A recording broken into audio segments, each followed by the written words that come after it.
അർജുനൻ ശരങ്ങൾ വർഷിക്കുന്നു. കൃഷ്ണൻ അതിവേഗം തേര് തെളിക്കുന്നു. കൗരവർ പല ഭാഗത്തു നിന്നും എതിർക്കുന്നുണ്ട്.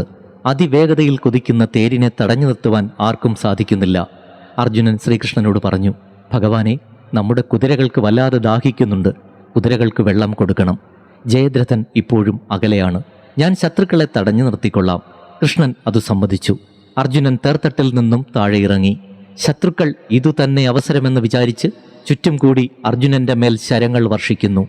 പക്ഷേ അർജുനൻ അതൊന്നും വകവയ്ക്കാതെ ധൈര്യത്തോടെ ഗാന്ധീവത്തിൽ നിന്നും ശരങ്ങൾ തുടരെ വർഷിച്ചുകൊണ്ടിരുന്നു. അപ്പോഴാണ് കൃഷ്ണൻ പറയുന്നത്, അർജുന, ഇവിടെയൊന്നും കിണറുകളോ ജലാശയങ്ങളോ ഒന്നുമില്ല. കുതിരകൾക്ക് എങ്ങനെയാണ് വെള്ളം കൊടുക്കുന്നത്? അതിന് മാർഗമുണ്ടാക്കാം എന്ന് പറഞ്ഞുകൊണ്ട് ഒരു ശരം കൊണ്ട് അർജുനൻ ഭൂമിയെ പിളർന്നു. ജലം കുതിച്ചൊഴുകുന്നു.